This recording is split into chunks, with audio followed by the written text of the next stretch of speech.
Welcome back to the Mel K Show. One of the best people who has taught me so much in my journey is back with us today. I am honored to welcome back Alex Newman to the show. Thank you for joining me, sir. It's a great honor to be here. Thank you for having me, Mel.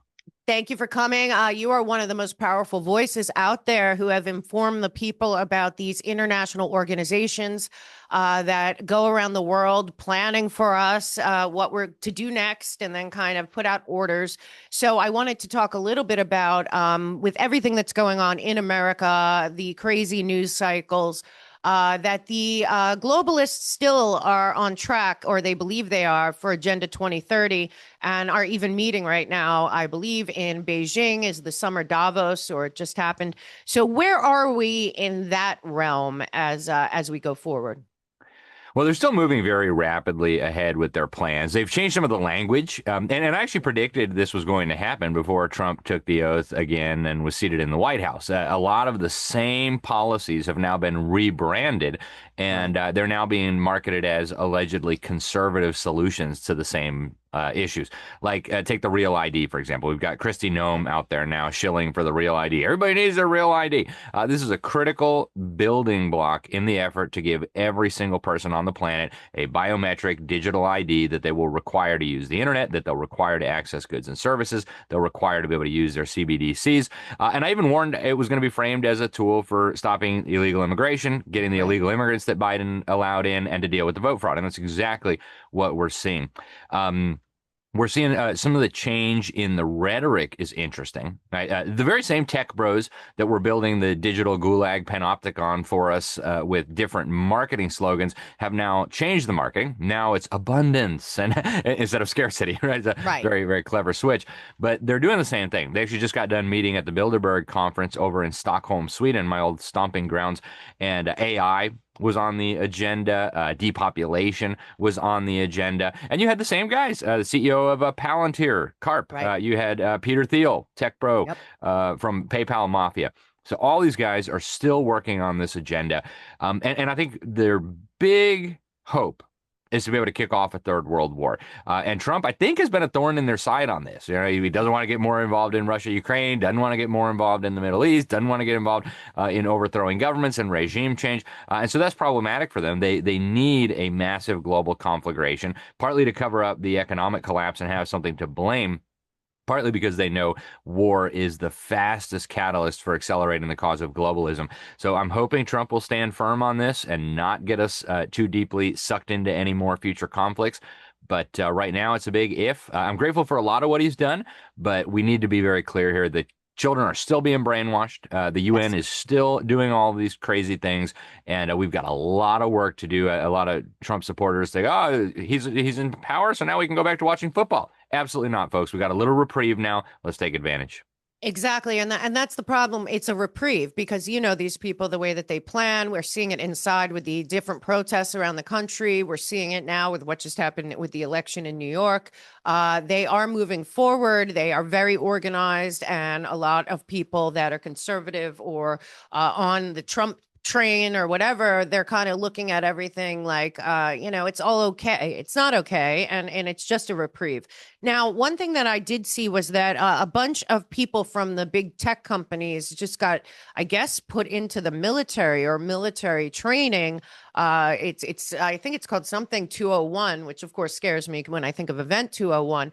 But this looks like, because there was just a deal with OpenAI, and then we know about the Palantir deal, and now they're making, putting these people into military positions. What's your take on that? Extremely dangerous, Mel. And we need to be clear from the very beginning, a lot of these companies that we think of as companies because they're listed on the stock exchange and because you can buy and sell shares in them, they're not really companies in the traditional sense of the term. It's much more akin to what happens in communist China, where you have companies Right. that really are doing the bidding of the government. Very similar to Adolf Hitler's economic model, right? You've got, Right. yes, private company on paper, but you serve the governments, as Klaus Schwab used to like to say before he got wheeled off stage left. That's what these companies are. Palantir is a perfect example of this. Even the companies that people think of as like public-facing company, Google, right, Alphabet, Right. Facebook, all these companies were stood up with help from InQtel, the investment Yes. arm of the intelligence community, NSA, CIA. And they're being integrated into the creation of this fascistic, neo-feudalistic, totalitarian one-world system.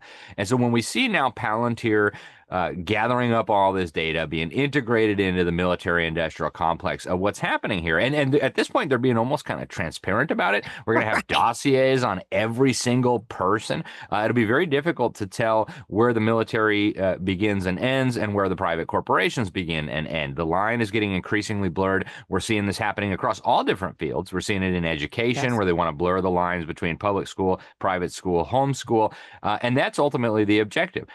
They've been talking about this for a very long time. Yes, you can still own stock. Yes, you can still have a private company on paper, as long as what you're doing is serving the needs and wants, not of your customers, not of the consumers, but of the government and the people behind the scenes. Yeah, and speaking about that, because you've done so much for homeschool and schooling and curriculum around the country, what's scaring me is what Hannah Arendt called the life of the mind, because what's happening is that they are really pushing for AI tutors, for children to go first to AI. Obviously, it comes up first now on Google.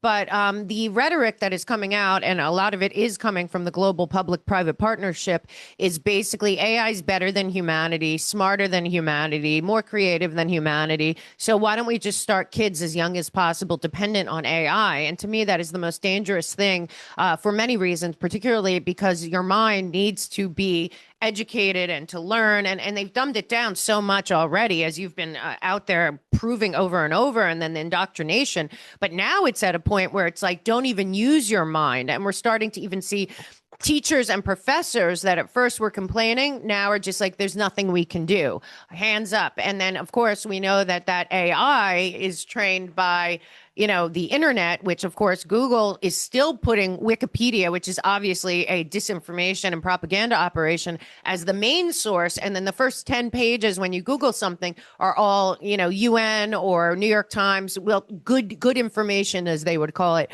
So the real thing that's scaring me a lot is it's beyond the dumbing down of the American child. It's actually feel like it's suiciding the mind of the American children right out of the gate. And it's looking like they're pushing AI more and more into elementary school as well. And that to me seems very dangerous. What are your thoughts on the push that AI is really superior, so we might as well just start using it rather than our own brains?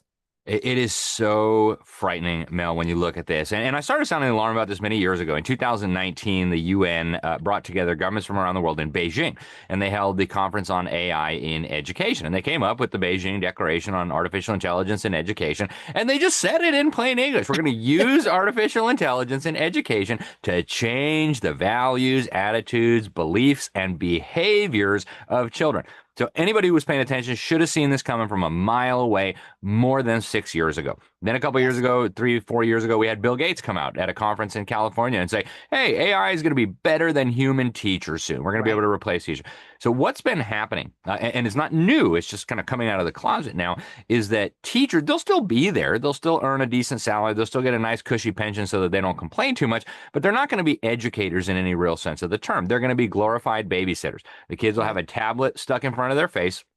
The tablet will be integrated with AI, and they're very clear about what they're doing if you can just read through the ridiculous language they use. They talk about now we're moving over to the affective domain, which is your mindsets, values, attitudes. And they say this openly. So they have social emotional learning. That's all the rage. I've got a quote from a senior fellow at the NEA saying that's now the heartbeat of what happens in the classroom. So I did the first deep dive into SEL about 8 years ago. Unfortunately, nobody was really talking about this. The main organization pushing it is called CASEL, the Collaborative for Academic and Social Emotional Learning. Bill Gates, obviously one of the big financiers, Rockefeller fingerprints all over this thing. And on their history tab, they had a reference to the idea for SEL, and even the name SEL came out of a meeting at the Fetzer Institute.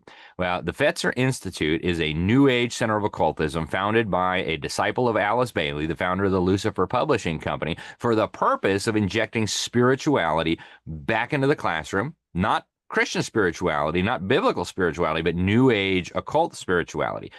The lady who's leading this, her name is Professor Linda Lantieri at Columbia University. Sure. I've got her on video. She's at the Teachers College, the most influential college of education in the world. Yeah, I know.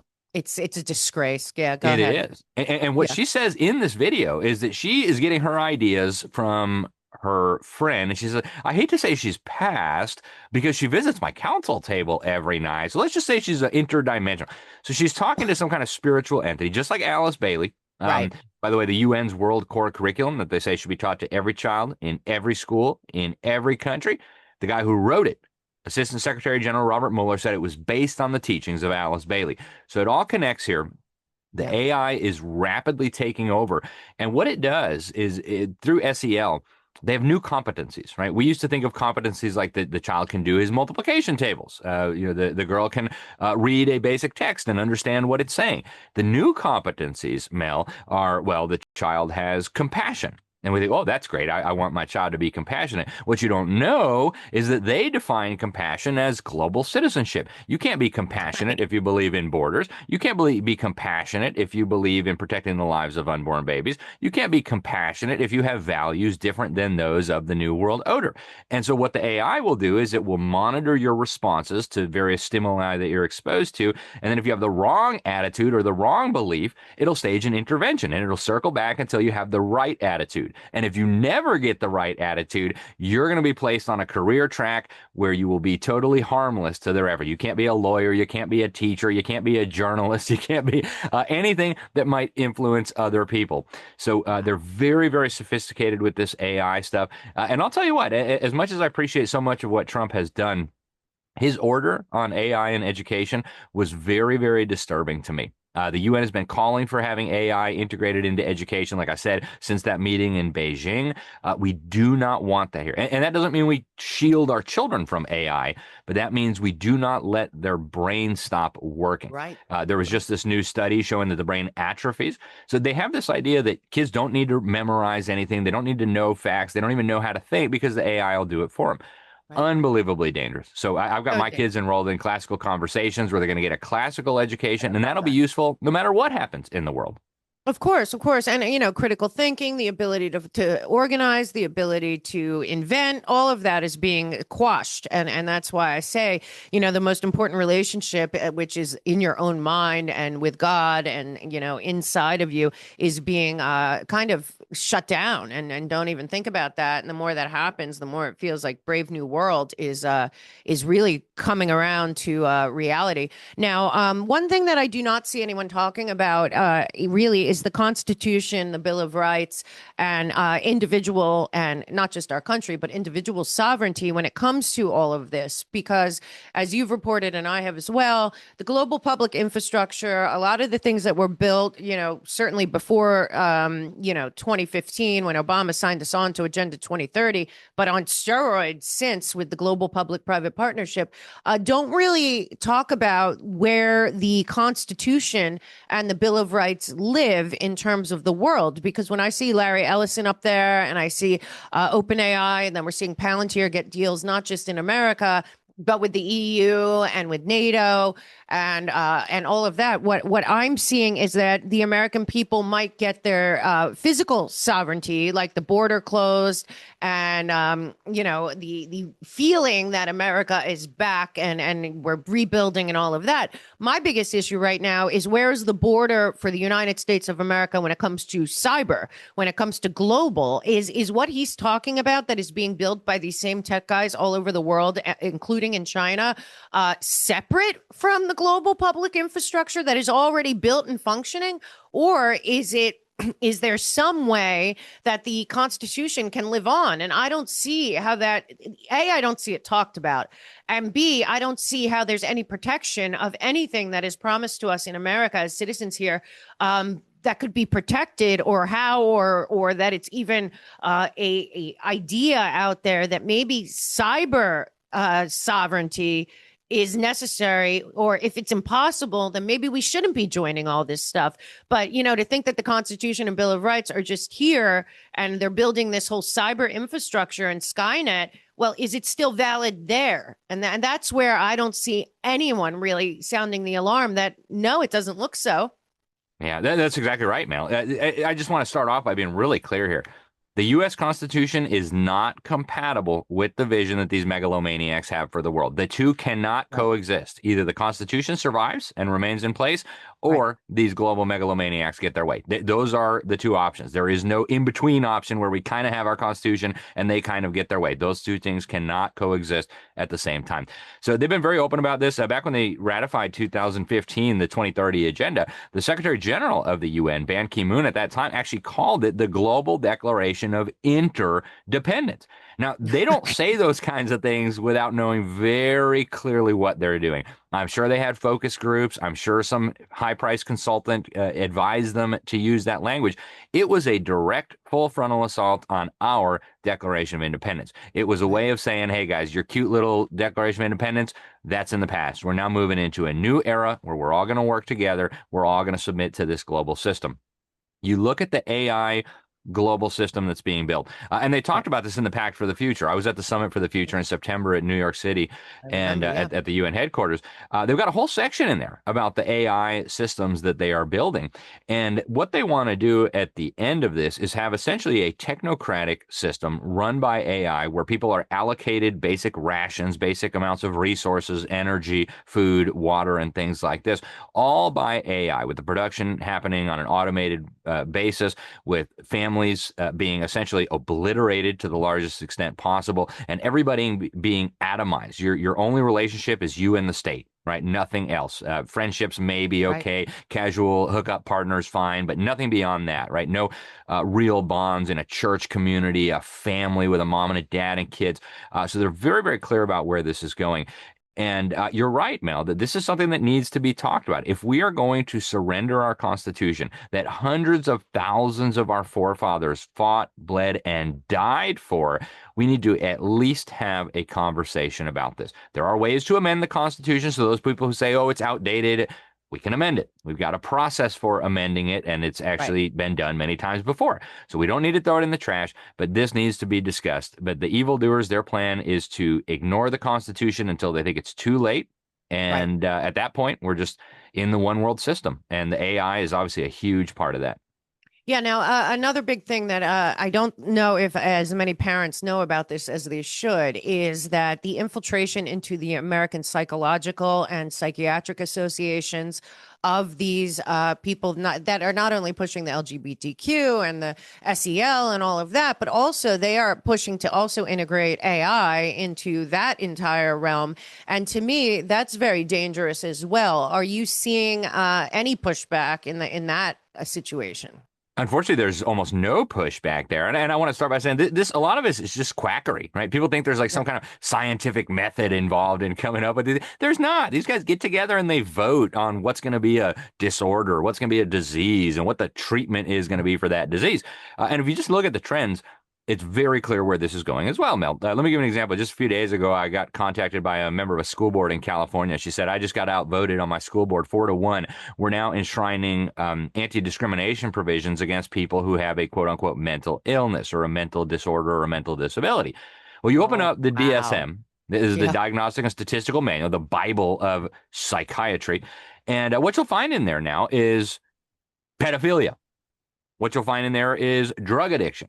So under the plain reading of this policy, you cannot discriminate against a minor attracted person who wants to work in your kindergarten. That would be discriminating on this person based on his or her or their or their mental illness. So folks, look at where this is going. I've got on camera the assistant superintendent for curricula at a school district in California explaining to a mom why it was important to teach the kids about pedophilia because it was a different sexual orientation that existed in history. So it's very important that we teach this to the kids. Folks, they're trying to normalize every kind of perversion. The only thing that will be considered a real mental illness in need of treatment just like we saw in the Soviet Union. Oh, you're one of those Christians. You're one of those bitter Right. clingers. You don't want to give up your guns. You Right. believe in that old quaint idea of America. Well, you must be crazy. How could you Right. resist this wonderful new world order? Yeah, I mean, it's terrifying. Also, where do you take your kids when they have a real problem? What I'm being told is that when, because of this push in transgender and all of this stuff that has come and is really infiltrated the entire therapy community, is that children that actually have schizophrenia, bipolar, autism, all these things that actually do need diagnosis, they actually don't ask about them first. They are first asking about the gender stuff, and this is very dangerous because there are actual psychiatric disorders that are being ignored to keep pushing down this path. And to me, it's like, at what point, when a parent really has a child, say, that has a terrible eating disorder like anorexia, or has spectrum, and they're not sure, they're not going to get the treatment. And it looks like they're not even teaching therapists this anymore. I saw a whistleblower therapist come out, but I've seen it in their documents.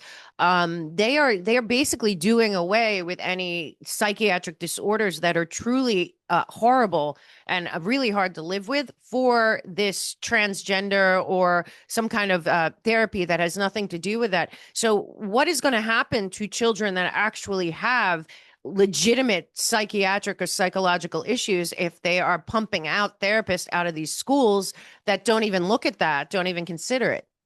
Well, I can tell you what's going to happen. The kids are going to be given fake diagnoses. They're going to be pumped full of dangerous drugs that are going to forever destroy their brain. And I was just talking to a lady yesterday. She's become a friend. They transgenderized her 12-year-old daughter at a government school in Colorado.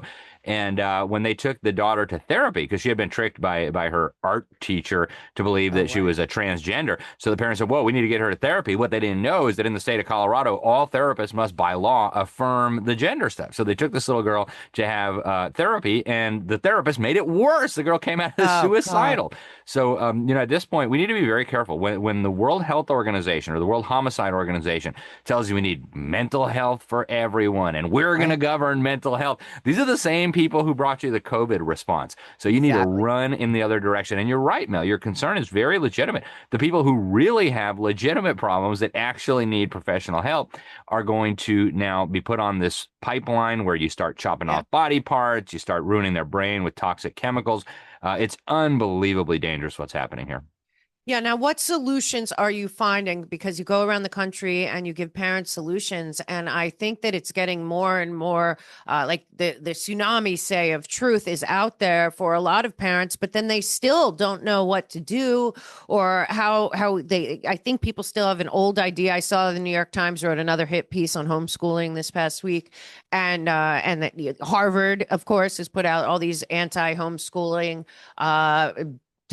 reports in the past years, but it's getting to a point where, I mean, a lot of people don't feel safe sending their children to school, but they also don't know what to do. And they feel like they don't want to alienate them, but there are a lot of options. And I know you've been working on that. So let's talk about a couple of the solutions that parents out there can use, not just to help their children learn and grow, but also to keep their minds from being attacked from the outside.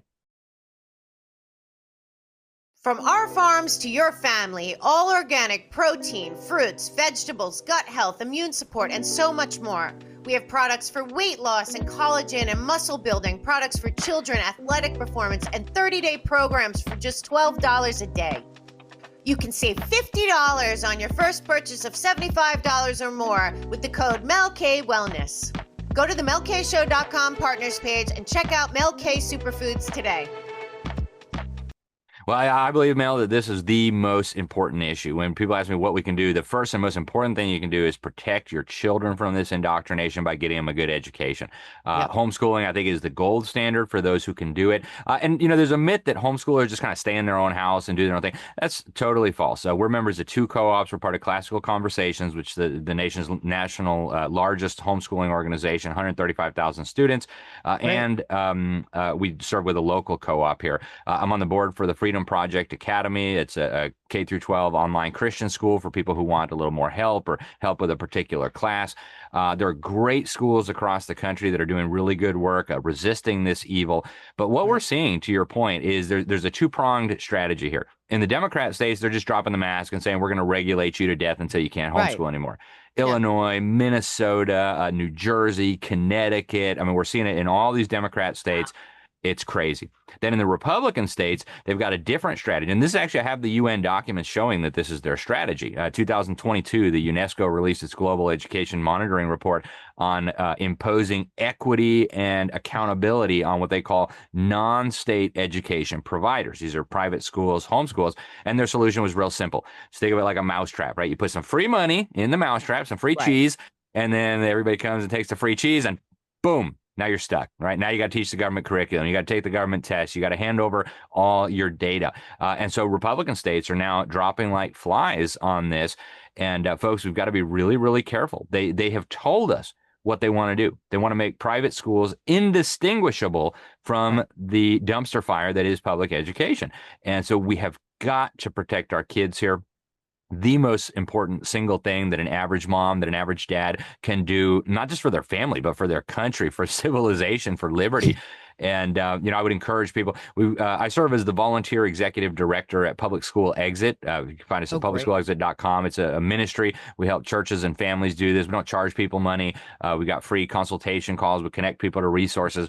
But a lot of information there on, the laws in your state, all kinds of good information for people who want to look at that.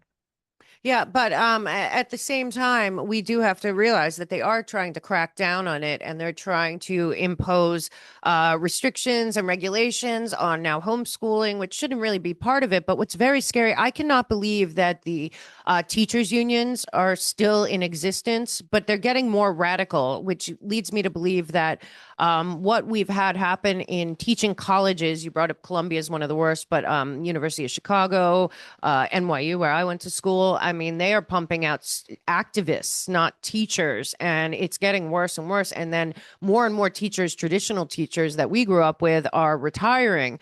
So there is a real issue at the university level of the teacher training, teacher curriculum. It's not really living up to any kind of standard. And then they're putting these people out into our schools. So we do have to remember, even if you are going to a private school or a charter school, where the teachers came from and the administrators are something you have to take into account as well. A lot of people look and think, it's coming out of a vacuum. It's not. It's coming out of these teacher colleges. It absolutely is. The teachers' colleges, unfortunately, were captured almost a century ago by John Dewey and his buddies, funded by the Rockefellers. They brought in the Frankfurt School to disperse across the country. And like you said, they cranked out a bunch of activists posing as teachers. They totally transformed the way reading is taught, which gave us the national illiteracy crisis we're dealing with today. And so it's like which came first, the chicken or the egg, right? They got the universities, then they got the K through 12. Now we're graduating kids who literally can't read their high school diploma, who believe climate change is the most important issue of our time, who believe there's infinite genders. And folks, if we don't get a handle on this, all the other stuff we're doing is going to be for nothing. Best case scenario, we kick the can down the road another decade, maybe two, but they're going to win if we don't. They've got 80% of our kids right now. All right, folks, just do the math. Right? 80% of the future voters are right now being indoctrinated with a globalist, totalitarian, anti-American, anti-Christian worldview. We will not survive this without a miracle if we don't take this crisis seriously. Yeah, and now while we have a chance, because we have a little window here. That's right. Now, beyond that, I just want to also talk about the spiritual situation in this country, because you and I were going around the country and talking to a lot of people. It does appear that a lot of churches are going the way of the technocracy and encouraging it, which is very disappointing. And again, they've totally manipulated the idea of church and state, and it does appear that that is a problem as well. What could be a solution to that? Because I've been saying I think they should take away the 501c3, 501c4 designation for most institutions, if not all. But at this point, it is a little disturbing because it feels like churches and synagogues alike are both very much going towards not just socialism, but also this global kind of plan, and depending on AI. It's very scary when you hear people that are supposed to be, teaching about God and the Bible and all that are also at the same time selling technocracy. Yeah. What you just touched on, Mel, and you didn't know this before we started. I just finished a huge article on this. It's going to appear in the next issue of the New American. It's called Global Power Grab. It's a special report. And it's Right. something that I've been tracking almost my entire career in journalism. I've seen it get more and more extreme. So just about 6 or 7 months ago, I was in Azerbaijan for the UN COP29, the 29th Annual Climate Summit. And I was able to interview the former head of the UN Environment Program, who launched a program for the UN called Faith for Earth.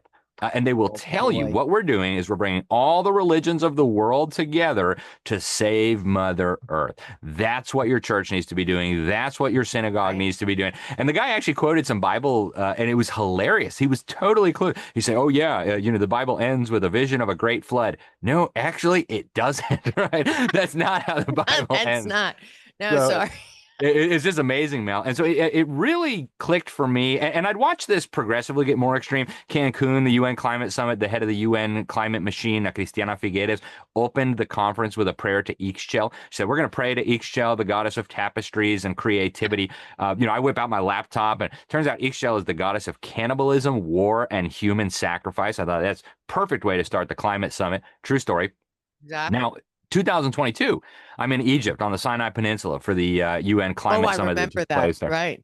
So all these religious leaders, with help from the UN, walk up Yes. to the top of Mount Sinai, where God delivered the Ten Commandments to Moses, and they unveil the new and improved Ten Commandments, where compassion, it says, means feeling the cries of Mother Earth.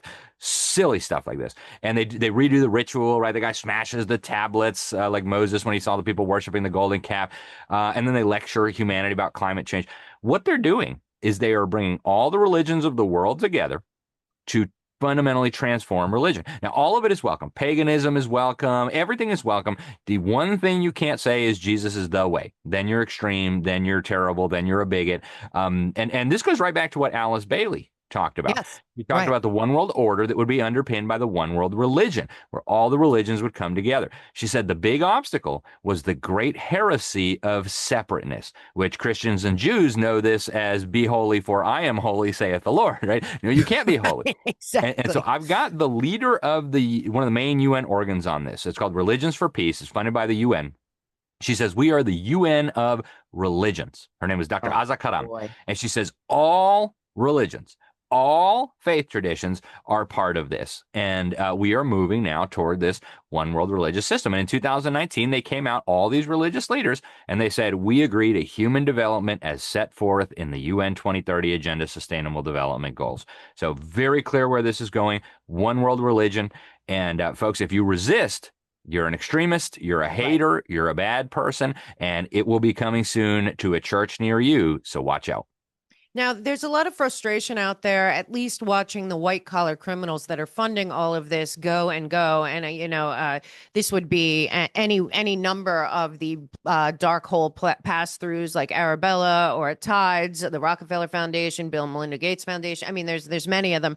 Of course, it's always the same people, but they're pushing all of this forward. And I think the frustration for people like me is I was digging into the because it looks like between 1944 and 1954 we were sold out in so many different ways from what we believed was the United States of America without really being aware of it. And a lot of this international organizations like UNESCO and all of them were birthed. But the problem that I've been looking into lately is the Immunity of International Organizations Act of 1945.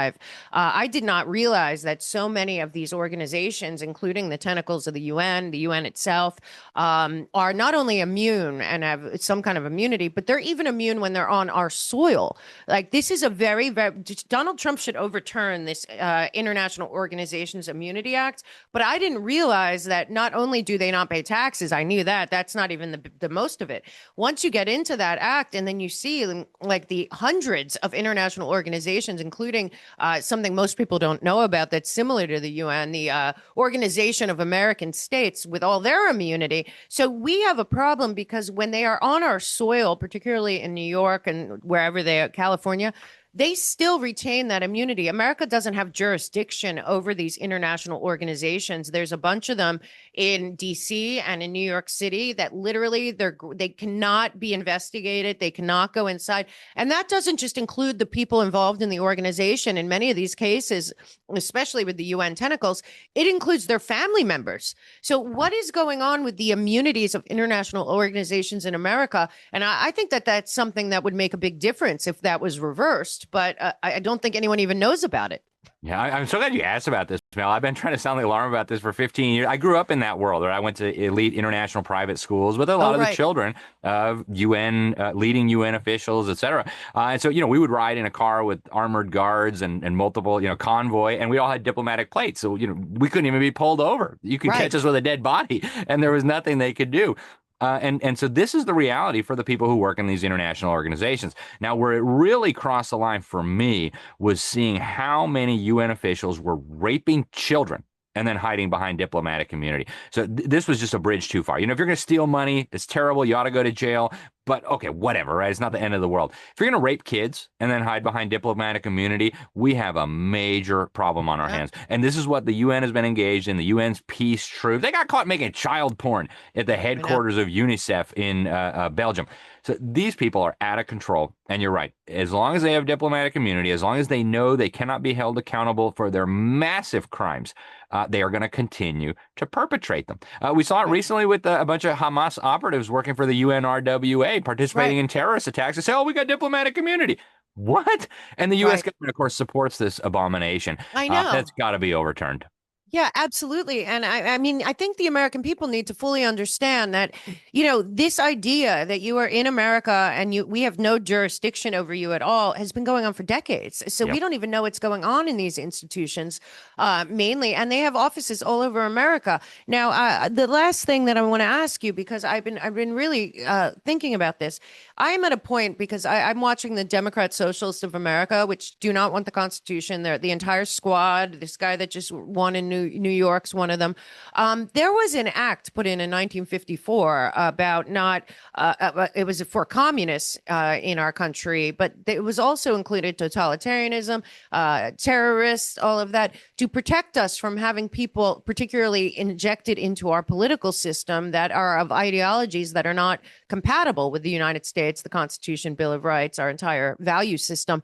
And yet it continues to grow because, you look at anything, these Democrat Socialists of America, they're Marxists. They're openly Marxists. They're destroying the blue states, and yet they run. But then we also have people that go to Bilderberg, that go to World Economic Forum, that go to the COP conferences, and then they come back and they're senators or governors or they work. And it's like there can't be multiple loyalties at this point. And I don't know what we can do about that. But I don't think other countries are so tolerant to people coming into particularly their government or their institutions that hate their country. And yet here they're given a free pass. And it's just, but for what? A suicidal empathy? Yeah, it's truly astounding what we have, Mel. And, I've got a lot of sympathy for immigrants. I lived almost my entire life as an immigrant all over the world. My wife is a legal immigrant here. But if you were to go to Mexico and go protest waving American flags, you'd be arrested so fast your head would spin, right? Right. And that's true in most countries. What we're dealing with here is exactly what Rich Higgins explained in the Higgins memo to Donald Trump, the Director of Policy and Planning at the National Security Council. It's a global alliance of globalists, communists, Islamists, socialists, of tyrants of all kinds, united on one objective: the destruction of the United States of America, not just as a nation, but as an ideal. All those silly ideas that God gave you rights and God created you equal and government must protect your God-given right. That's got to go. And we need a new system. And so you look at this guy who just got looks like got the Democratic primary in New York City, literally an Islamo-Marxist, right? Yes. And people say, how could you be an Islamo-Marxist, right? Marxists and Islamists, they're not supposed to like each other. Well, Andropov and the Soviet Union sent thousands of communist agents into the Middle East to radicalize Muslims against the United States. And they were very open about this. Ion Pacepa, the head of the Romanian KGB, came out and exposed it all in some of his incredible exposés. And their goal, he said, was to turn the entire Islamic world against the United States. So you've got Muslims and commies working together to bring down our country. Once they're done with us, if they win, I would hate to be around for that. Grab the popcorn. It's going to get ugly. But in the meantime, we're the target. They've got a common enemy. Yes. And that's why they've got the border wide open. You see it in Sweden. You see it in Germany. You see it in the UK. You see it in the Netherlands. We're next. Yeah, what is because I mean, you can't not see the extreme hatred of Jews in Israel that is fomenting with some big right influencers. They can say it's not anti-Semitic, and then the next word, it absolutely is. But what's going on too is that they're not paying attention to. You can point to the Jews all you want. It's been a time-tested way to do it, but a lot of the rhetoric is really against Christians too, and I don't understand how Christians don't fully understand. It's not about Jews. It's about anyone that is against their ideology. And I feel like Christians are even more in danger. To me, Jews are used to this. You live usually, most Jews I know live in areas where there are a lot of other Jews on purpose, or there's 700,000 Persians, Iranians in where I used to live in LA. It's like you would never know that anyone's against any of that because they raise their children surrounded by their same people because of these problems. But it does appear that there are a lot of Christian influencers that have no idea that they are, every time that they blame the Jews, every time that they blame Israel, every time they're only, helping the enemy that hates them. Yeah. And that's the hard part to watch. This has been going on forever, Mel. And I think the real answer is actually quite simple. First of all, the Jews prove that God is real, that the God of the Bible is the real God. Second of all, Jews, their entire history is steeped in resistance to tyranny, right? One of their founding stories is Moses, with God's help, breaking the back of the most powerful tyrant in the world and leading people out to freedom, and then giving them the law. Thou shalt not murder, thou shalt not steal. The law that really is the foundation of liberty, right? This is what informed our founding fathers. When they said you have a right to life, they didn't invent that. That came from the law that God revealed to Moses. Thou shalt not murder. That's why you have a right to life. Your right to property. They didn't invent that. That came from the law of Moses, where God said, thou shalt not steal. And so for all of history, tyrants have been hating on the Jews, trying to destroy the Jews. And of course, Christianity came out of that. I mean, Jesus was literally born to those people. And so it's really an awkward problem for tyrants. And so they won't say, we hate Jews, we hate Christians because of their God and because of what they believe. They'll say it's because X, Y, Z, whatever, pick your excuse. But we're going to see a lot more of that. And the intolerance and the hatred against people who follow the Bible, whether the Torah or the Old and the New Testaments, is going to keep growing. And folks, if you are being deceived into participating in that yourself, you're being deceived. You need to go ask who is. It's really ironic because George Soros actually was revealed as one of the big financiers behind all the anti-Jew riots that we had on college campuses last year. What? Folks, pay attention. Yeah, I mean, it's just Christians need to wake up and stop thinking that they're the.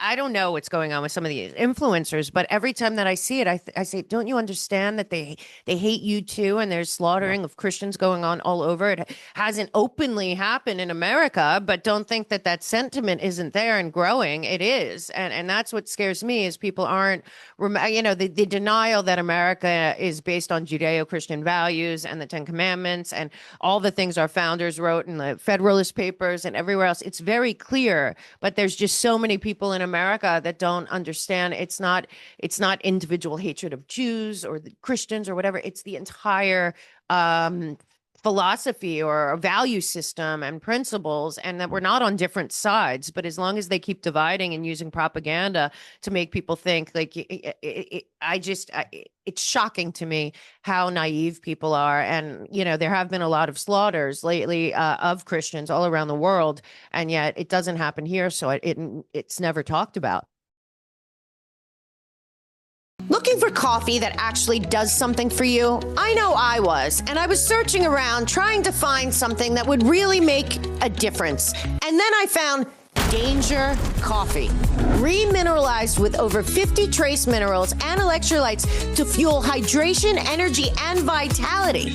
It's mold-free, lab-tested, ethically sourced, and roasted fresh for peak flavor. It is delicious. Single origin, specialty grade, pure performance in every cup. Ready to upgrade your brew?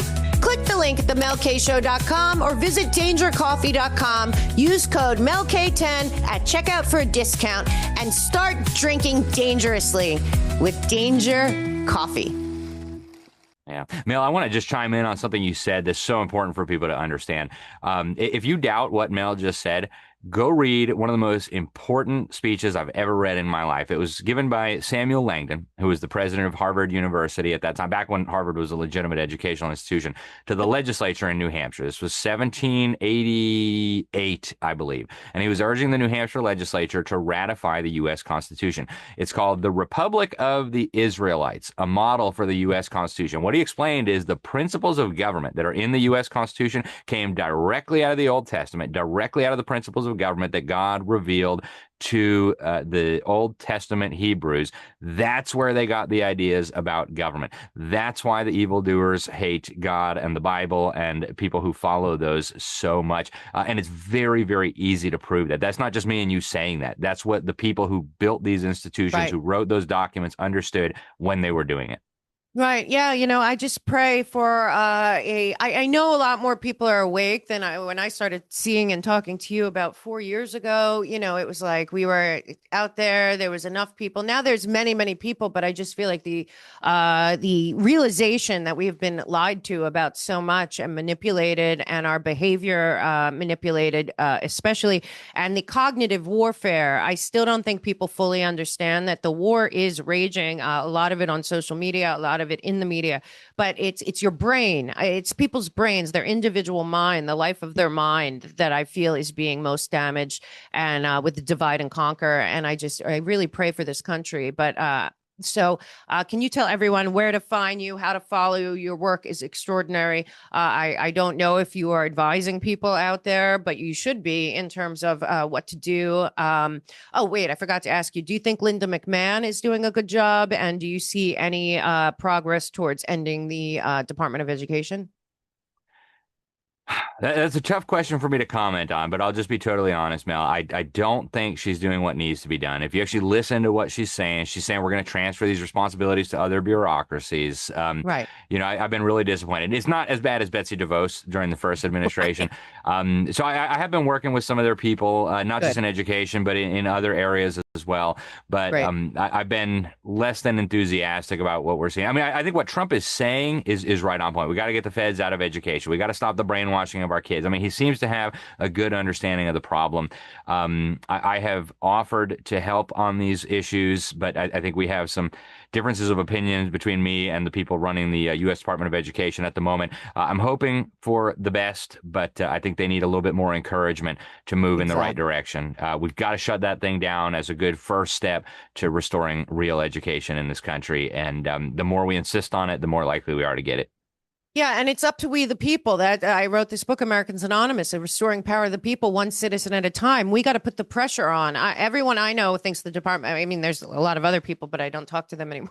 But most of the people I know think the Department of Education has to go, particularly something must be done about the teachers' unions and all of that. And yet people still, like I said, there's a reason on our side that people don't get up and take action. They think somebody else is going to take action, and that's just not going to happen. And that's why you continue to go around the country, even though you have a big family and you homeschool and all that, you still are helping people wake up. And it's time for other people to start actually taking action where they are. So you tell people where to find you, how to follow you, and then they can find that information where you are. Well, thank you so much, Mel. Always an honor and a pleasure to join you. Easiest place is my website, libertysentinel.org. People can sign up for our free newsletter. We only send out 2 every week. I'm senior editor at The New American. People can find it at thenewamerican.com. Fellow at Classical Conversations and a lot of other places. And then on X, Alex Newman _JOU. And as always, thank you so much for what you do, Mel. And thank you very much for having me on.